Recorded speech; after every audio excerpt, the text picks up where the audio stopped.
This call is now This being is recorded. Global Tel Link. You have a prepaid call from Silas Johnson.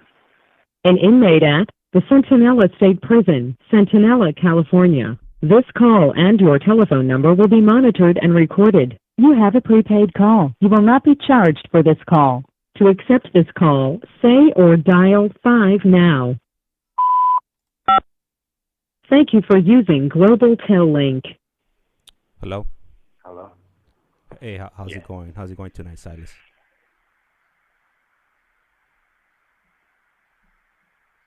Hello. Hello, can you hear me? Yeah, I can hear you now. Hello? Yeah, hello. Okay. Okay. Yeah, I'm doing all right. How about yourself? Oh, so far so good. I can't complain. Halloween's tomorrow, so definitely looking forward to that. My daughter, I know she's excited to go trick or treating tomorrow.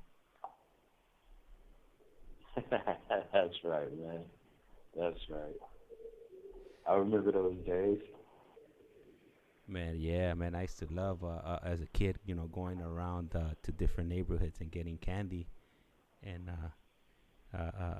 and then when we got older, I remember some of my friends used to we used to call it a trick or jacking, where they would snatch other kids' bags of candies and whatnot. Yeah, remember that? First we trick or treated, and then we let everybody else do the work and ganked them for their trick or treat candy. That's crazy. Man, yep. Who does that?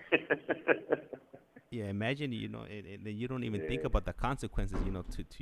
As kids, you think it's all fun and games, but at the end of the day, if the cops get involved, then you got something else coming your way. That's what's so crazy about it. Like in our ignorance, it's like, you know, we really believe that, like, it's just a simple little, like we really believe that taking candy from someone just because it's candy is not a robbery. That is a robbery. This call and your telephone number will be monitored and recorded. Yeah, looking at it, Yeah, like looking you back said. at it now, it's like, man, what were we thinking? Yeah, it seemed like fun and games, but I mean, that's definitely a camp term. If not a trip to someplace more serious. If you already have a history. Oh yeah, definitely. All right, Yeah, so it's crazy. last night we were talking about, or you were talking about your 115s, and like you were pretty much just walking us through what how you caught the 115, and your hearing, and then like the outcome of your 115, and then how now you reflect on those things that you did, to pretty much get yourself in trouble. So we're gonna go ahead and just Right. continue with that tonight, and then you could go ahead and just continue, because I know you got quite a few 115s. I think you have over 20 that you accumulated in your time in the CDCR. Yeah, unfortunately, 21. Unfortunately. All right. So whenever Hello? I'm here. Whenever you're ready, you could go ahead Okay. and continue where we left off Okay. at. Okay. Yeah. Well, last night we left off on the the bus ride, the impending bus ride from Kern Valley State Prison to Corcoran Shu. But I wanted to go back, if I could. We were talking about violent 115s, and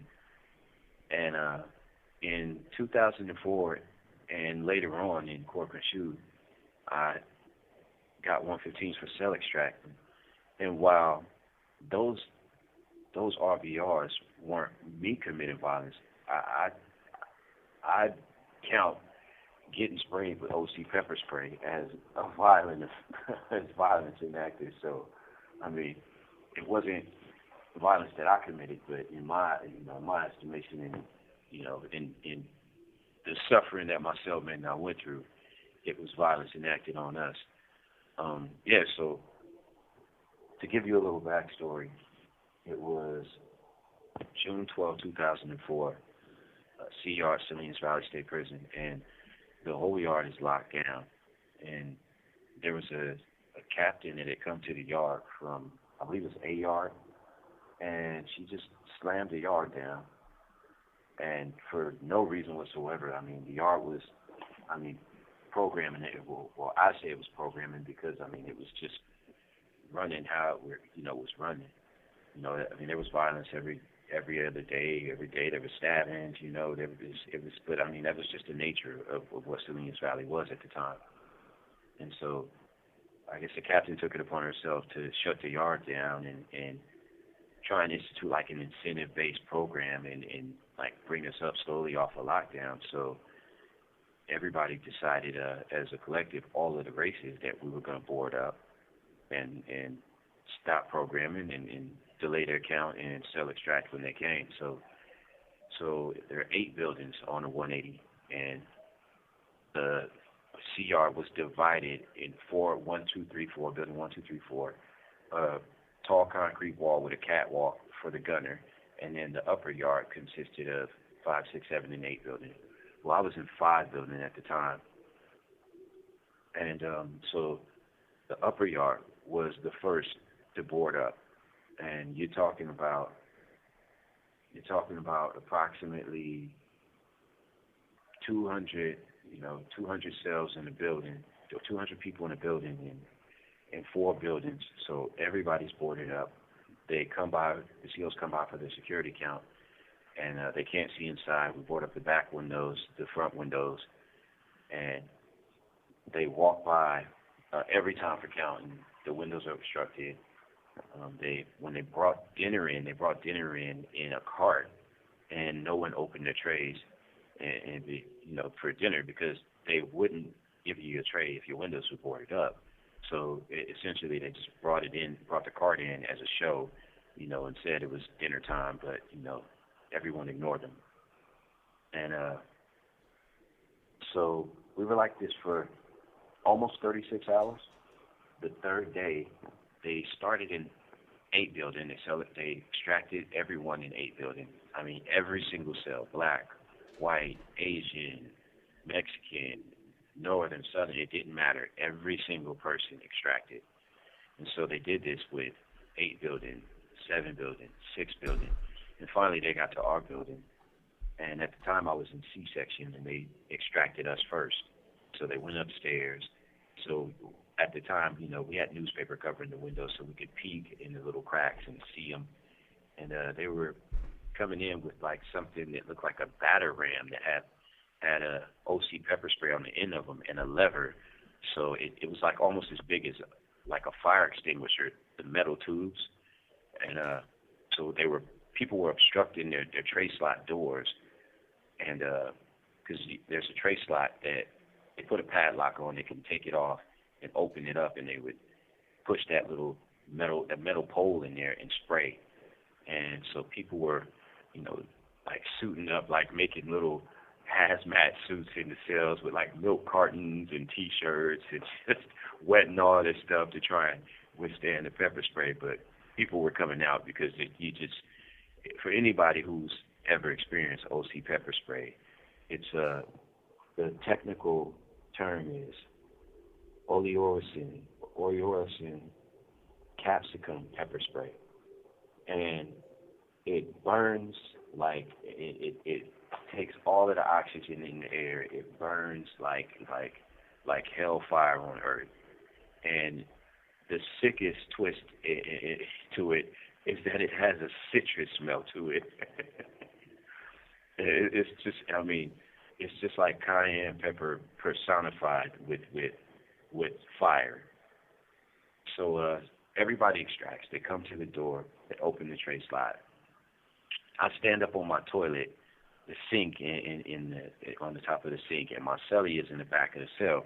He since paroled, and so I have the bright idea that as they spray, I'm going to inhale deeply and hold my breath and wait until it clears a little bit, and then I'll just take a little breath and hold my breath some more, and I'll be able to withstand this shit, right?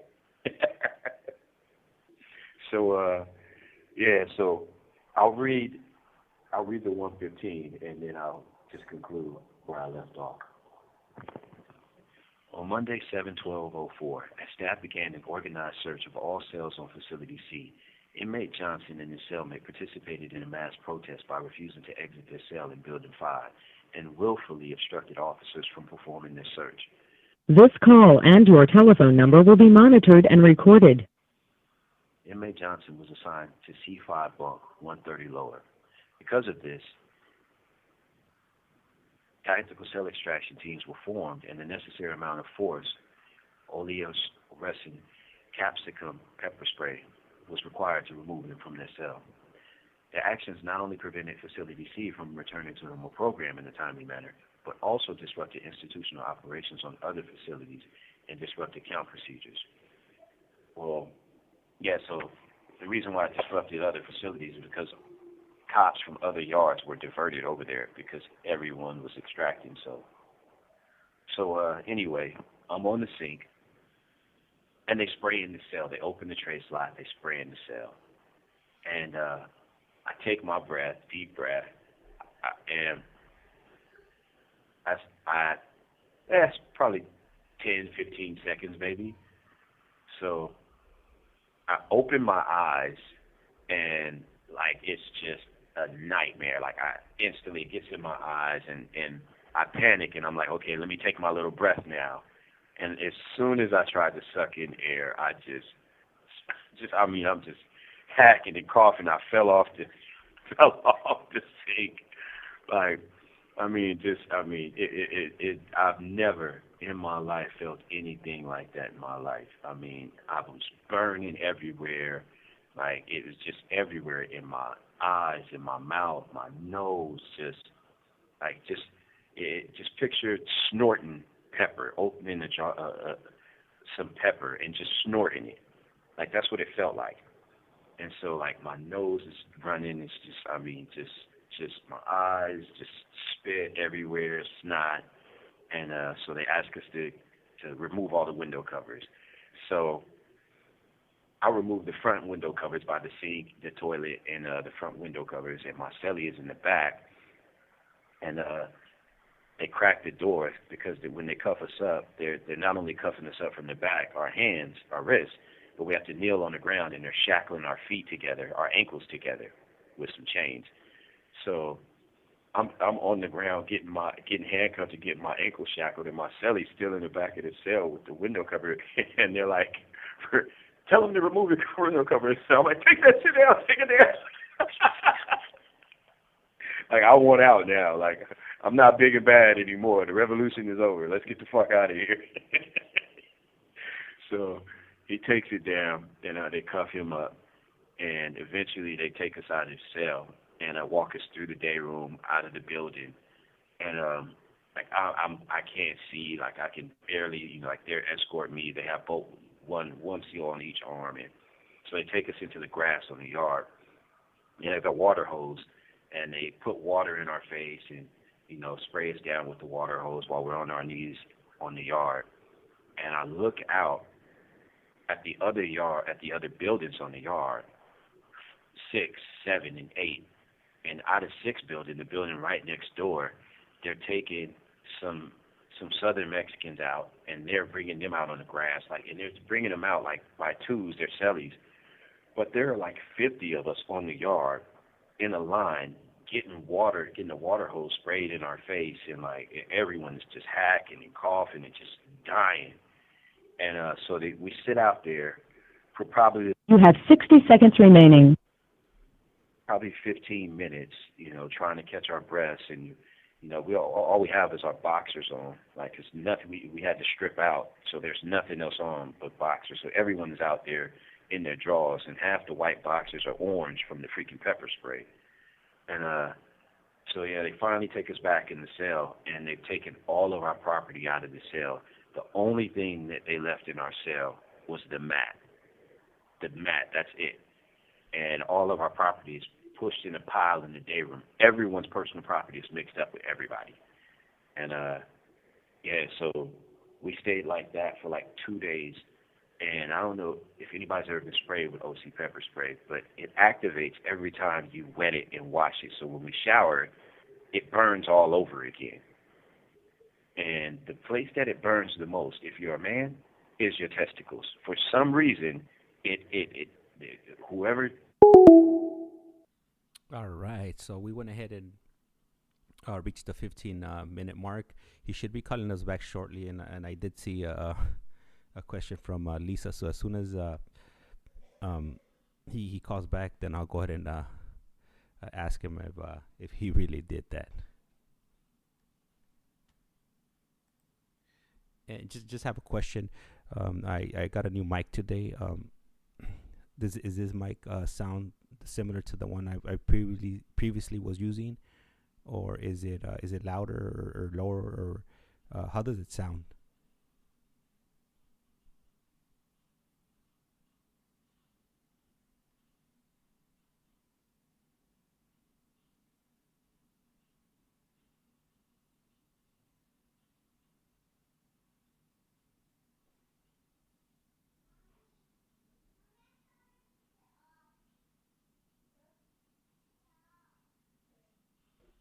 Okay, perfect. Thank you. I appreciate that, Lisa.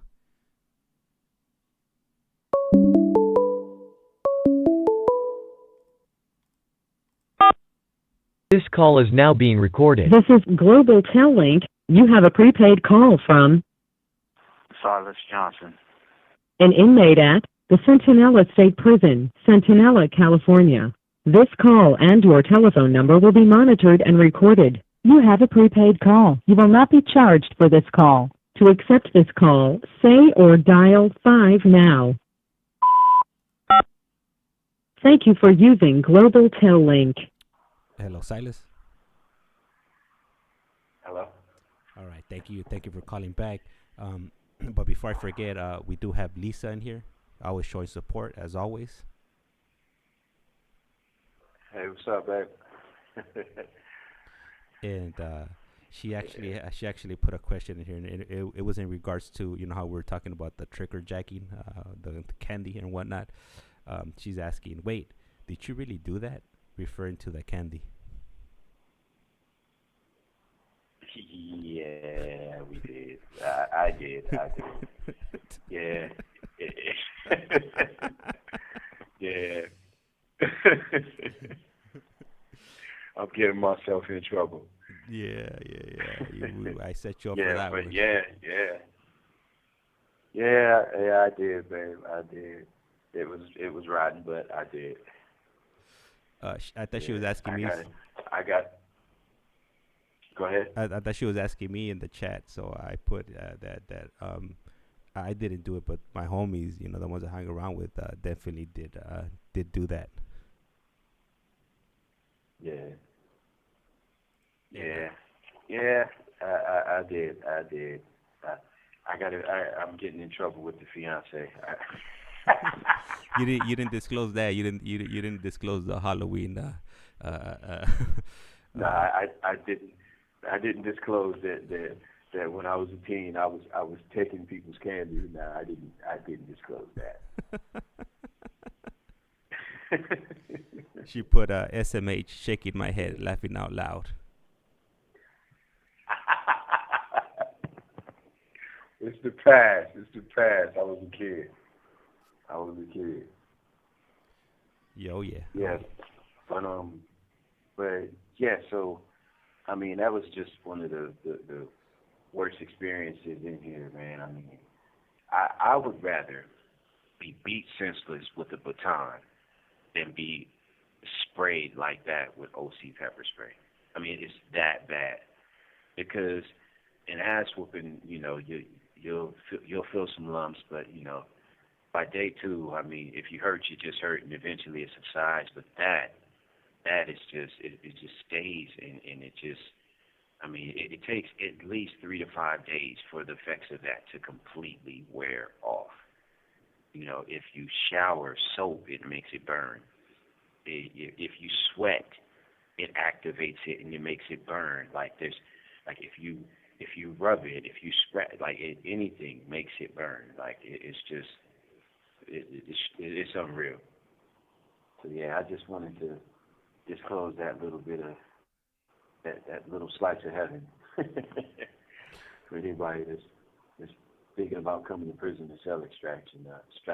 My advice is don't. Yeah, you know what? I've never personally been pepper sprayed, but I have pepper sprayed a few people, and you get that blowback. You know, the wind is blowing in your direction, and that'll just come back to you, and it could just be like very minimal, and it's gonna get in your eyes, it's gonna get on your hands, your fingers, and you might not feel it like that one day, like that day, but like when you get home and you touch water, you're washing your hands, you wash your face, it lights up. Like your face will be on fire, your fingers will be on fire, and or if you take a shower, and that stuff runs all over the place. Even if you have little bits of pepper spray, yeah, it definitely activates, and it doesn't feel nice. I mean, I didn't get pepper sprayed like you did. Like I said, I had never been pepper sprayed, but I got some of that blowback, and I definitely felt it all over the place. Yeah, it's not a good time. It's not a good time. I wouldn't recommend it. Yeah. Not at all. So Okay, yeah. So I just wanted to just go back and just give a little blast from the past on that. You know, figured it was worth mentioning. Hell, I went through it, so. let me ask you, after that, did you ever sell a track ever again? Actually, I did in Corcoran Shoe. I did extract again. That was, I believe it was maybe 2010, 2010, I believe it was. Either 2010 or 2011, somewhere around there. I know. I mean, I was back there five and a half years. So, yeah, 2000 May 2010. Actually, it was. Yeah. I was sprayed at during before that during the riot in Corcoran Shoe, but I got hit with the water cannon as opposed to the spray. And Yeah. how does it feel when you get out? How do you know how fast that water is going, and how does it feel?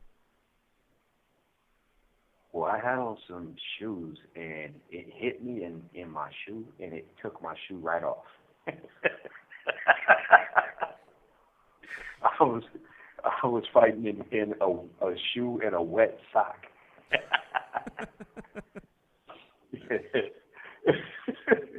It's powerful as hell. It's powerful. I also got hit with the block gun. It ricocheted off the wall and hit me on my knee, which was really painful. Yeah, it's rubber, but it's hard rubber. It's no joke. And was this the same? Yeah, I was actually. Go ahead. Was it the same incident at the same time, or was it on two different occasions? Yeah. Oh no, the same incident. They were throwing everything but the kitchen sink at us. Yeah, we were on a small yard, and yeah, they were shooting, spraying, and yeah, it didn't stop actually until the tower got pulled out the Mini 14, and that's when everybody kind of backed up. Yeah, so that kind of leads. That was kind of like a perfect segue to what I was alluding to, the bus ride to Corcoran Shoe. For me, like I haven't been that many different places actually, as far as prison wise, because I've spent almost 5 years in Salinas Valley. You know, This call and your telephone number will be monitored and recorded. I caught a shoe there. I went to Tehachapi Shoe for approximately 7 months, and I went to Kern Valley and was there not even a year before I caught the attempted murder I spoke about last night. And I was transferred to Corcoran Shoe, where I spent the next 5.5 years. And one thing about being in prison that always really kind of struck me was the bus ride. bus rides are really surreal things. It's a surreal experience. I mean, first of all, you're uncomfortable as hell. They wake you up at 3 in the morning and take you to R&R, and you sit there till about, if you're lucky, 10 in the morning, and they finally chain you up. You shackle your ankles, you together on the chain, and you're on a waist chain, and then they chain you to somebody else, and you're sitting on a bus for hours. You know, there's obviously a restroom in the back, kind of like a Greyhound style bathroom, but talking is like a minimal. If you talk on the bus, then pretty much your property is going to end up at some other prison, and you're going to be at your next destination without your property. But yeah, just the experience of just being in transport, riding on a bus, shackled as a prisoner, and after sitting, being in the prison to where obviously, besides television, you don't see the outside world. You see the horizon, but for all intents and purposes, you don't see outside. So getting on a bus from Kern Valley and riding the corporate shoe, albeit I didn't stay at Kern Valley for a year because I, caught an attempted murder only 3.5 months in, and spent a couple more months before getting transferred. But seeing people, driving and looking out of the window and just seeing, whether it be, us stopping to get gas and the CO's going to get Carl's Jr. or whatever, and you're just looking at people free, walking to and fro, just handling their daily business, living their lives, oblivious to the suffering of these people on this bus whose life is basically, is a life of subjugation. To me, being a resident in the prison is the closest thing that we have to slavery in the 21st century. And so it always struck me as a really surreal and an odd experience. Obviously there's a lot of longing, there's a lot of just heartbreak, just seeing people, like seeing freedom that close, and for all intents and purposes, you're sitting there shackled on a bus with maybe 50 other people, and freedom couldn't be any further away.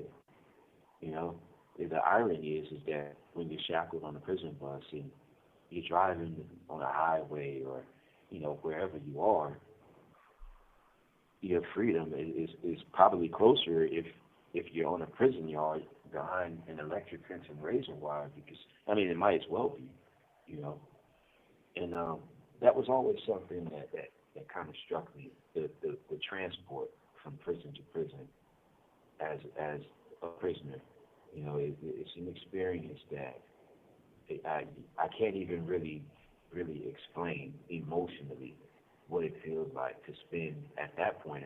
At that point, it had been this is April 2008. So at that point, I had been in prison or incarcerated for 7 years, a little over 7 years, and with the belief that I would never ever see the outside of prison except for this way. This bus ride was the only way that I would physically see the outside of a prison ever again. This was it. Like, there was no getting out of prison. So with that belief, seeing all of these things, it was just incredibly surreal and depressing, and just I can't even take you to how it feels inside to be experiencing this, believing that this is the only way that you'll ever see society again. So the arrival at Corcoran Shoe is a pretty rude awakening. You have, once you get off the bus, you have COs all around you. They mob around you like they're a gang. They are a gang. So you have one CO on each side of you, holding one arm. Both are holding one of your arms with both of their hands. You have a CO in front of you, screaming at you to stare up into the sky. And keep in mind, you're shackled, your feet are shackled on chains, your your hands are cuffed, and you're on a waist chain. So your hands are like in front of you, like together. It's just a metal a metal port that's holding the cuffs there, like. And so one CO is in front of you, telling you to stare up, don't move, don't fucking move, stare up, look up, don't look at us. And then there's a CO behind you, pushing you in the small of your back. So imagine someone holding both of your arms, someone behind you pushing you in the small of your back, and the CO in front of you that's telling you to look up, pushing you in your chest. So your equilibrium is all fucked up, and you're staring up into the sky. So just add that on for size. And then the fifth one comes, and he unchains your feet, your ankles. And This call and your telephone number will be monitored and recorded. while they're doing this, the CO that's uncuffing you asks you, You have 60 seconds remaining. "What's your name? What are you here for?" And obviously, I tell them attempted murder. And their question is, on an inmate or an officer? And I say inmate. Well, the question is loaded. What do you think's going to happen if I tell them that I'm there and they're already this aggressive? What do you think happens if I tell them that I'm there for attempted murder on a correction officer? Do you think they just process me, send me to R&R, and I go on my merry way? It's not what happens. You get the shit beat out of you in cuffs, and then they write you up for assaulting them. And you're already good for it because you're back there for attacking an officer. Or they broke their knuckle or their arm, while they were beating you senseless, right? Yeah, while they were trying to restrain me from attacking them in cuffs. Yeah. All right, ladies and gentlemen. So he 15-minute mark just hit right now, so he should be calling us back shortly. And I do see that there's a few people in here. Always remember that if you have any questions, feel free to type it up in the chat, and I'll go ahead and ask him. Normally, I'll take these breaks between the phone calls. As soon as he gets back on, I'll normally ask him any questions that anybody's asking. And there he is. This call is now This being is recorded. Global Tel Link. You have a prepaid call from Silas Johnson. an inmate at the Centinela State Prison, Centinela, California. This call and your telephone number will be monitored and recorded. You have a prepaid call. You will not be charged for this call. To accept this call, say or dial 5 now. Thank you for using Global Tel Link. Hello. Okay. Yeah, okay. I'm back. So I have a question in regards to the bus ride. During this bus ride, are they playing any music? And if they were playing any music, do you remember what song was playing? Because I know when I used to be in the halls and I was getting transferred, like I would always look forward to listening to the music. Or when I was in county, when I was getting transferred from Men's Central up to Wayside, like that was one of the things I was definitely looking forward to, was looking out the window and listening to music. Yeah, they played they did play the radio. They always play the radio. Sometimes it depends on the CO. Sometimes every once in a while you get some country, but most of the time they were Mexican or black transport officers. So you get your R&B, your hip hop, and you get to maybe some lowrider oldies in there, some old soul music, So I mean the music wasn't horrible, but I mean it just the ambiance was of being right there with your freedom, like that close but so far away. It was just horrible. Like I swear, man, I don't know about anybody else, but I wish that they fucking painted those windows black. I'd rather not even look outside. No, I used to like. Well, I mean, I wasn't away for life, so I mean, my mindset was totally different. But no, I would hate jumping on the Grey Goose that would have, because at one some point they ended up getting some new buses in the LA County, and you could only see if you were standing up. You could only see on the upper part of the window. The lower part was all pretty much blacked out. Opposed to the older buses that they had, Oh, wow. you could see everything. It was pretty much just like riding the RTD. You could see everything. Right, right, right. No, you an old head. You said RTD. You said Right. rough, tough, and dangerous. Yeah, yep. For real. And You got one of these young cats talking about MTA. yeah, they don't know. They don't know. It's when they used to have that red and orange stripe.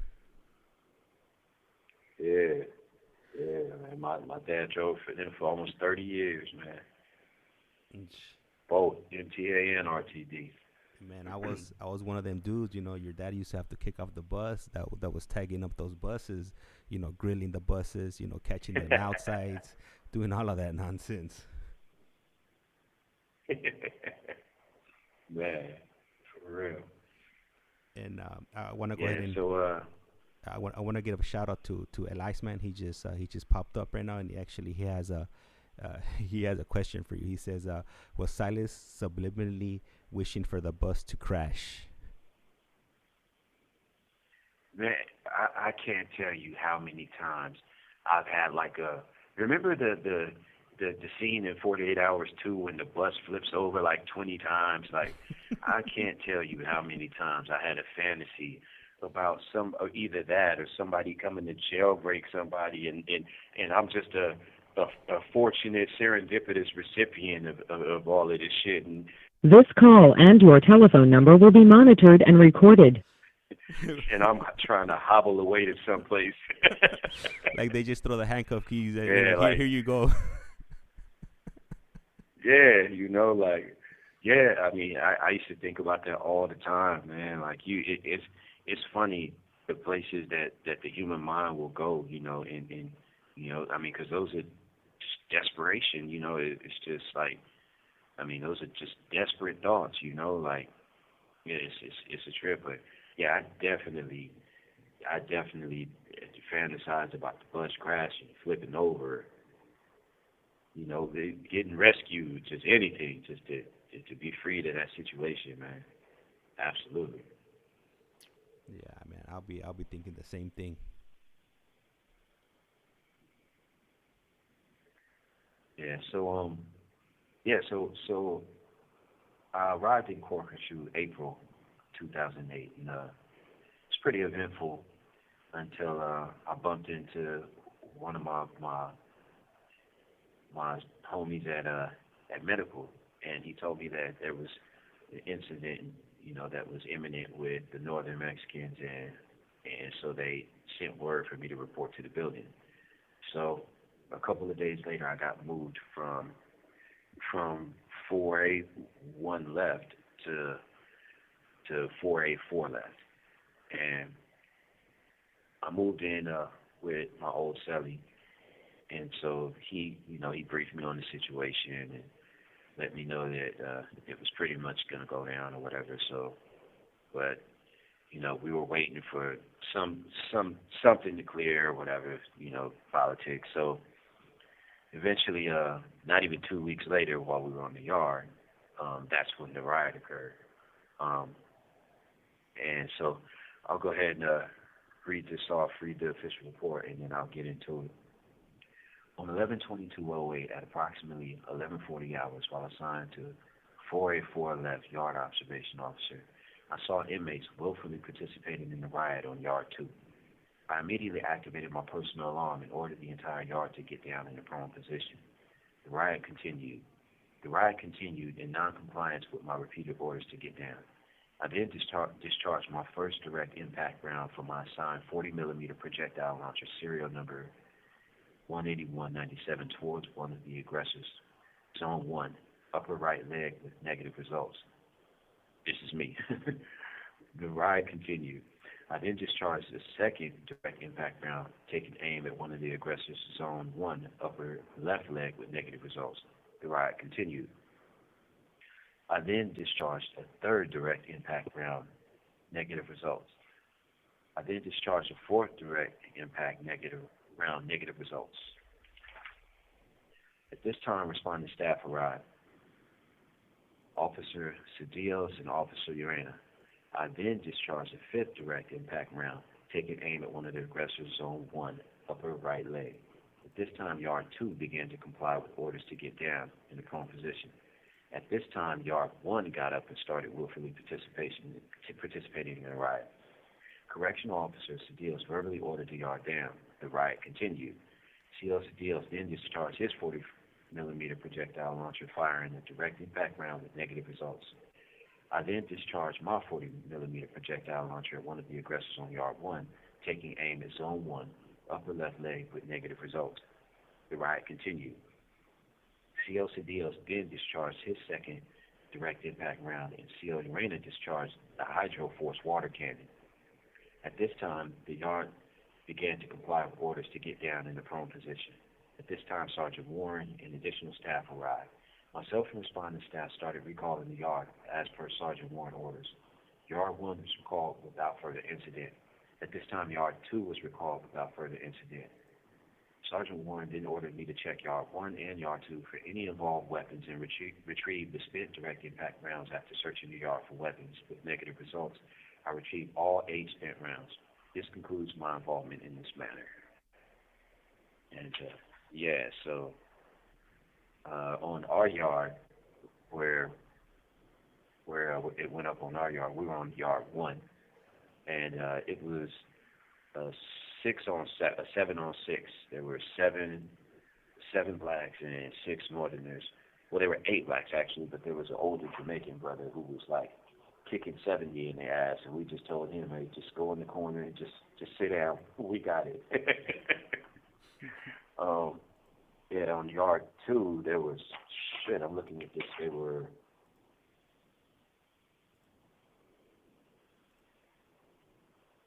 17 people on that yard. So yeah, it was pretty chaotic, man. And so like it says in the report, we were on one yard. That yard went off, and we knew what was going on. Somebody spoke to us in the drain and in Swahili and told us to listen for him. And so when it went off, we automatically responded. They were going in once the attention was on them and they were getting shot at. We went up over on our yard and it was just bedlam over there, man. It didn't last that long, probably maybe a minute and a half. But a minute and a half of fighting while you're being shot at and sprayed, and it's a long time. It doesn't seem like a long time, but count off a minute and a half and picture yourself being shot at and you're fighting and sprayed and it's a pretty surreal experience. Like that was one of the crazier incidents that I was involved in. Just my whole time being in prison, like it was pretty wicked. So right now that you said you were speaking in Swahili, the only word that I know in Swahili is kisu. Right. Is that how you say kisu? Is knife, right? Knife.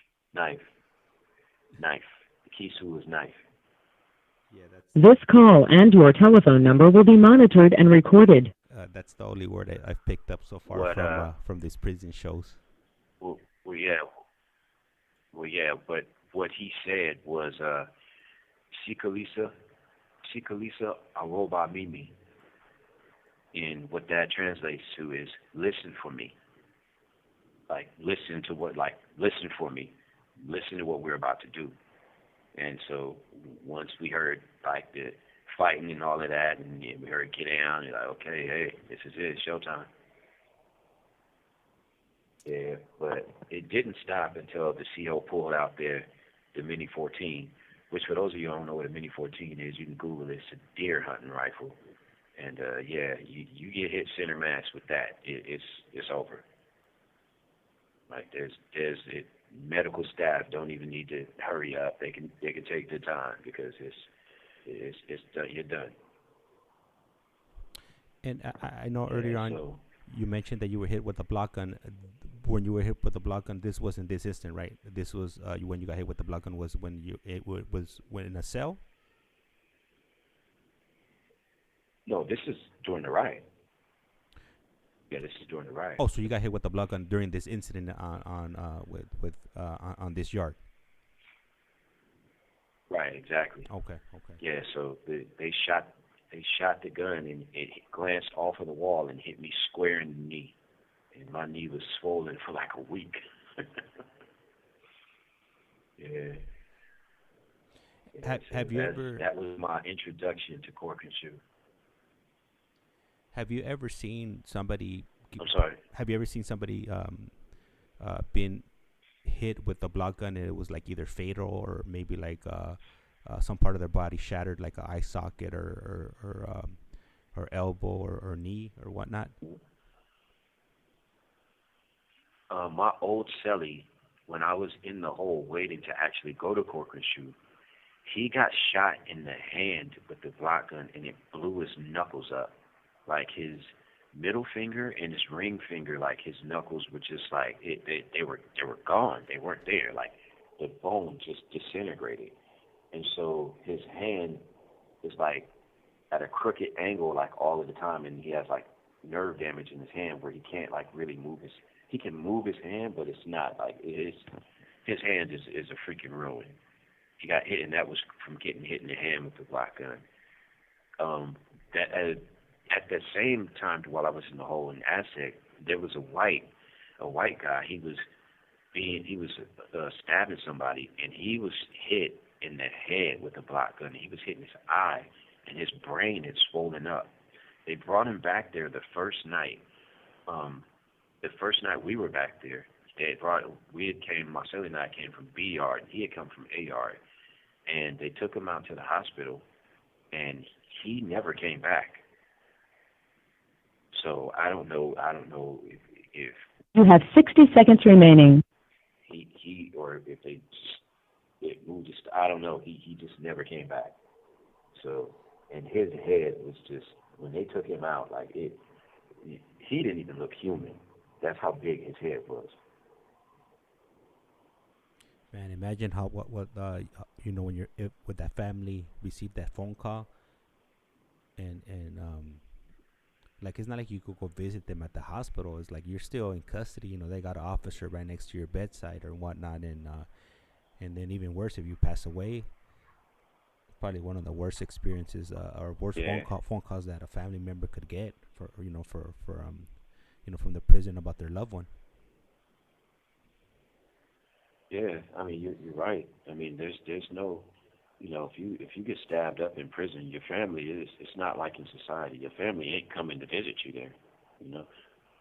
Like that's. All right, ladies and gentlemen. 15-minute mark just hit. He should be calling us back shortly. And I just want to go ahead and thank you guys for tuning in and listening to these conversations and whatnot. It always helps if you guys could share these episodes or this podcast with your friends and family.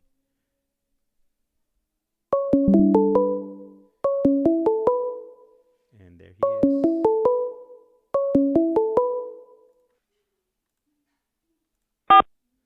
This call is now being recorded. This is Global Tel Link. You have a prepaid call from Silas Johnson. an inmate at the Centinela State Prison, Centinela, California. This call and your telephone number will be monitored and recorded. You have a prepaid call. You will not be charged for this call. To accept this call, say or dial 5 now. Thank you for using Global Tel Link. Hello, Silas. Hello. Okay. All right. Yeah. So go ahead. It's the mic's all yours. I'm sorry. Say again. The mic's all yours. Okay. Yeah. So after that, I was transferred from 4A, 4 left, over to 4B2 right, and I had a disagreement with somebody in the cage, and so we were talking about the incident that had happened on the group yard, the riot actually, and he was associating with someone who was the cause, the impetus of the riot, and so I had admonished him and told him that that the guy was off program and he shouldn't be talking to him. Well, a couple of days later, I found out that he was in fact, trading magazines and, talking to the guy or whatever. So we went to the yard. I asked him again, I asked him, hey, I'm hearing that you talking to this guy, like, did you understand what I told you? And so he started mouthing off. And eventually, I asked him if he wanted to move in, and so, when you ask somebody about when you move in the whole, there's anywhere in prison, there's something called a 154, and basically a 154 is like the form where they turn in, the seals turn in to move you, and in the shoe or the hole, you have to sign off to be moved. Like you have to agree to have someone moved in your cell. So if you wanted to be my cellie, I'd have to sign the 154 of the marriage to Chrono, and then you would have to sign it, and then they could submit the move to go in. Otherwise, they can't do a move. So he's mouthing off, and I tell him, unless you're talking about a 154, you ain't talking about shit, a move. And so he tells me that, I don't turn down any fades, and so like. At this point, I'm like, well, a fade, like, if I move over there, like, I'm not coming to fight you. I'm coming to kill you. Like, so he says, well, yeah, well, like I said, I'm not turning down any fades. So I said, okay, well, when we go back, we're in cage yards, which is giant kennel cages in a row. So I told him, when I go back in, they shower us. I'll lock myself in the shower and tell the COs that my cellie and I are getting along. And I'll tell them that you said it's cool for me to cell up with you, and just sign the 154, and I'll move in, and we'll talk about it once I'm in the cell. And he's like, yeah, well, okay, well, there it is right there. So I'm like, okay. I go back to the building, and I pack up all of my property, and I tell my cellie what just happened. And so, we had some metal in the cells that it was a couple of knives, so I strapped up, went in the shower, and told the CO that, yeah, hey, I'm not going to shower. My cellie and I are getting along, and my stuff is packed up there. So, I want to move it, but I have a cellie that's going to take me in cell 1. And so they pretty much knew what was going on because, my cellie and I were on the group yard together, so they know what was up. So, but if you tell them that you're not getting along with your cellie, and you're not going back in the cell, then they're forced to do something. So it's just a manipulative way of getting of getting the move done so you can do what you want to do. Well, so they moved me. I sat in the rotunda. They put in the 154. He signed it. I sat in the rotunda from like maybe 3 o'clock until like 7 something, and so they finally get me, and like almost like 8, a little bit after 8, maybe 8:20, and so they push my property over there on the cart, and I go inside, and they close the door. They load all of my stuff. I take all of my stuff off the cart, put it in the cell, and so he gets uncuffed. They close the door, they open the tray side, he gets uncuffed. I get uncuffed. They plug my TV up in the wall. In corporate shoe, it's not a regular outlet. The outlet isn't in the cell. It's like a metal disc that they unscrew, and you put your cord for your TV or appliance radio through there, and they plug it up in the chase, and then they screw the metal plate back on. So you can't unplug and plug up your TV. So they do that, and they walk out, and so I turn around, and I'm like, okay, well, what's up? And he tells me, hold on, let me talk to you, I felt like you disrespected me and you guided me wrong, and I didn't want to seem like a bitch to everybody, and so he starts, he starts basically breaking it down. So, like, I'm standing there like, oh, wow, I came over here for this, like, 'cause in my mind, like, at that time, like, in the mind state that I was in, like, I wanted to hurt people, like, and when he mouthed off to me, like, he was the person that I was looking for, so I'm standing there, and he's telling me, like, that it's cool and all this, that, and the third, but, like, I mean, we're in cork and shoe, and there's no way that I'm going to sleep with this dude in here after all of this is passed, and, you know, and so I'm planning on just kicking him out of the cell, okay, well, look, you got to go, you got to get out of the cell, and, you got to find someplace else. But at that time, he asked me if I'm strapped. And so I show him my weapon, like, yeah, I'm strapped. What did you think I was coming over here for? And he pulls out a knife and tells me that the guy that he had been talking to, the guy that we had, conflict over him talking to, gave him the knife. And, because the guy was this dude, my celly, he was in Kern Valley with me. He was like, he pulled it out, like, yeah, I got this because, I know how you get down. So when he showed me the knife, I lost it and attacked him. And I stabbed him in his face. I stabbed him in his chin, in his neck, his chest, his side, and in his arm. And so he's laying on the bed, like, trying to grab the knife, and I grab his knife from him, and he runs to the door, and he's bleeding everywhere. And this call and your telephone number will be monitored and recorded. He put up a little fight and tried to wrestle with me, but once I stabbed him in his stomach and in his chest, like, it just all the fight went out of him, and he started begging me to leave the cell. And I had the weapon that he had, and I mean, there was nothing that he didn't have any fight with it in him, and he's bleeding everywhere from his neck, primarily, like, all over the place. And so, I told him, he asked me could he get some medical attention. He told me, like, hey, I'm not going to tell anybody. And I'm thinking in my head, like, dude, you stabbed up. Like, you don't have to tell anybody anything. It's just us two in the cell. So I tell him, yeah, go ahead, man, get out of here, man. And so he kicks the door, and the tower sees it, and they run in there and discover him, bleeding, and I have both the knives in my hand. And so that's pretty much how that ended. They pulled him out.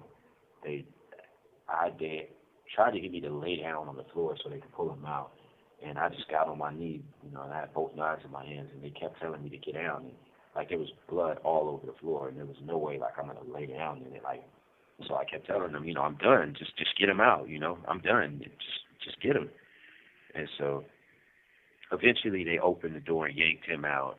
And I put the weapons on the ground and walked up to the door and let them cuff me up and began my long night in the holding cage. I was in the holding cage for approximately 12 hours from like 8:40 something at night until like 8 something that next morning, until squad came and processed the cell and the weapons and all of that stuff. So yeah, it was a long night, and I added on to a 36-month shoe. I added more time for the riot that I participated in on the shoe yard, and after this, I was found guilty of battery on the inmate with the SBI with the weapon and received 24 more months in the shoe. So I turned what would have been 36 months. I would have done 28 months after the attempted murder in Kern Valley. So I'd have been gone in 28 months. I turned that into 5.5 years, basically, with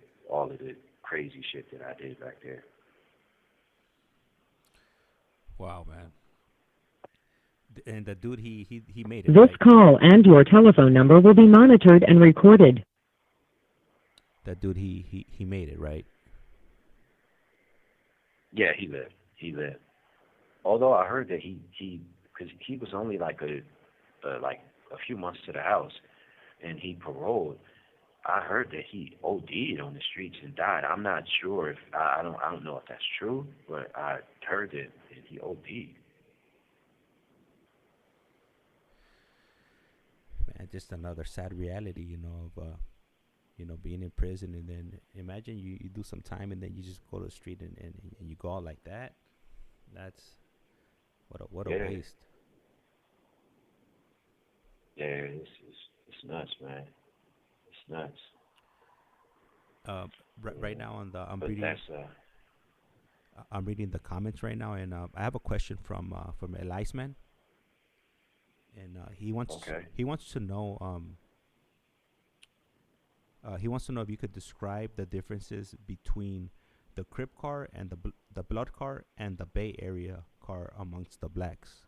Are they any difference? Do they operate any differently than in between it independently and whatnot?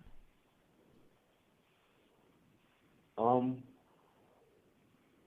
yeah, yeah. There's a difference. There's a difference. I mean, to be honest with you, there's a difference geographically. In the blood car itself. I mean, you have your Bloods or Parus from the LA area, that are of a particular, brand and culture, and then you have, Sacramento Bloods, which are like their own little thing. Like, I mean, with all due respect, I mean, I have, some couple buddies from Sacramento, but when I was a gang member, when I was a Paru, I really didn't even look at them as Bloods because they just had their own little. They were pretty much Blood by name, because they didn't really function with, the same type of way. Like they were more like Bay Areas basically. And then the San Diego Bloods were kind of like not the same style, I guess, as far as their function, but they were a lot different than LA Bloods because they're just culturally they were different. Like when I was coming up, I mean there were skirmishes, obviously, amongst Bloods in LA. Things happen, but as far as like murders happening, that was more, that was more of a Crip on Crip thing. I grew up seeing. I mean, sure, there were outliers. There were things. If it was some money or dope or something, things like that happened. But as a general rule, as far as neighborhoods beefing with each other and killing each other, when I was growing up, if you were a Blood, you could pretty much go to any Blood hood and and be okay. And be, I mean, in fact, when I was in camp, I met different Bloods, and I'd never been to their neighborhood and got out of camp and went to go visit them in Compton or or Watts or But yeah, to answer your question, the difference between the Bay Area and Bloods there's a large difference. Back in the day, Bloods in Bay Areas were allies in prison, and now it's the culture is a little bit different. They're separate. You know, Back in the day, there weren't a ton of, there were a lot more Crips than Bloods, and You have 60 seconds remaining. the areas were allies to Bloods, because the Crips were had numbers and essentially were trying to be tyrants. So, you know, it was a different time back then, but now it's more separated. When even from in the 20 years since I've been, 22 years since I've been down, it's changed a lot. So yeah, there's definitely a stark contrast now in the way that Bloods and Bears function. It used to be really similar, but it's different now. Thank you for explaining that and giving us good details. Because yeah, I'm not too well versed either myself on how those things work.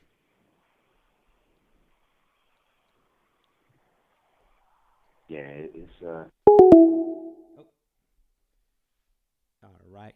So he's gonna go ahead and give us a call back shortly, and I'll definitely connect that once he does call back.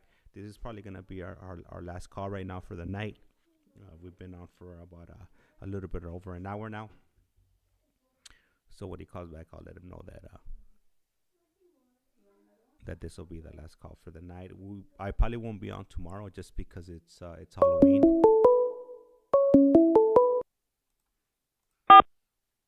This call is now being This is recorded. Global Tel Link. You have a prepaid call from Silas Johnson.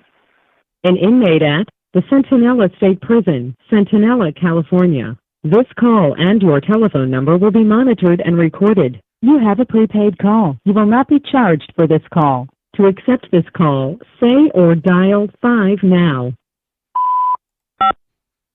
Thank you for using Global Tel Link. Hello, Silas. Hello. All right. Okay. So right now, when the call Yeah. got disconnected, I went ahead and mentioned to the audience that right now this is gonna be our last call, or like we'll end it for the night right now, and then we probably won't connect tomorrow just because it's Halloween and we'll probably be out and about and whatnot. If you have time on Wednesday, we could definitely set something up for Wednesday. Okay, absolutely. And we'll continue. Yeah, that'd be good. We'll continue with your 115 Chronicles. Absolutely. Yeah, for everybody tuned in, thank you for listening. Yeah. We'll see you hopefully on Wednesday. And as always, James, thank you for taking the time. Thank you for playing an integral part in spreading the message. And yeah, we hope you have a good night trick or treating, and you keep that candy.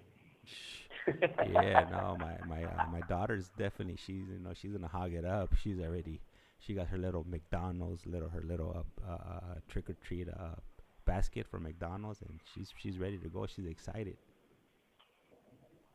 That's right, man. Yeah, that's right, for real. But likewise, thank you. I appreciate you taking time out of your day, to reaching out to me and allowing me to share these stories with the audience that's currently in here, and with anybody that stops by to the channel, and hopefully they get something positive out of your whole experience in the CDCR and the things that you've been through, the things that you've put other people through, and they get something positive out of it. Yeah, that's the mission, man. That's the goal, man. It's to to enlighten. Absolutely. All right. Well, with that, I want to go just thank everybody for tuning in, and we'll definitely you'll definitely hear back from us on Wednesday sometime.